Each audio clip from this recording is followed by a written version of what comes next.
नमस्कार, स्वागत आहे तुमचं पुन्हा एकदा आपल्या एका नवीन व्हिडिओमध्ये। तर अंगणवाडी सेविका व मदतनीस यांच्यासाठी एक महत्त्वपूर्ण असा आपला आजचा हा व्हिडिओ आहे। तर अंगणवाडी सेविका व मदतनीस कोणी असतील तर त्यांना हा व्हिडिओ नक्की शेअर करा। तर अंगणवाडी सेविका व मदतनीस यांच्यासाठी हा महत्त्वपूर्ण व्हिडिओ का आहे तर सन 2026-27 या आर्थिक वर्षामध्ये अंगणवाडी सेविका व अंगणवाडी मदतनीस यांच्या एकरकमी लाभाकरिता निधी वितरित करण्यात आलेला आहे आणि याचा GR या ठिकाणी निर्गमितही झालेला आहे। तर तुमच्यासमोर हा GR दिसत असेल तर हा GR 5 जून 2026 रोजी निर्गमित झालेला आहे। तर मित्रांनो, या GR मध्ये 30,34,00,000 या ठिकाणी 75,000 एवढा निधी या ठिकाणी मंजूर करण्यात आलेला आहे।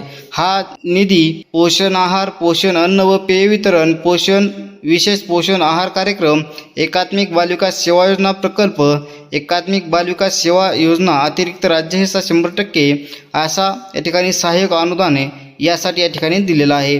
तर यात अर्थसंकल्पीय तरतूद 2026-27 मध्ये 30,35,75,000 एवढी आहे आणि या आदेशान्वये वितरित करण्यात येत असलेला निधीही या ठिकाणी 30,34,75,000 हा आहे। तर अशा पद्धतीने हा महत्त्वपूर्ण GR आलेला आहे। मित्रांनो, या व्हिडिओमध्ये अंगणवाडी सेविका व मदतनीस यांच्यासाठी हा महत्त्वपूर्ण असा हा व्हिडिओ आहे। तर व्हिडिओ आवडला असेल तर लाईक करा, शेअर करा। भेटूया पुढच्या व्हिडिओमध्ये, तोपर्यंत धन्यवाद।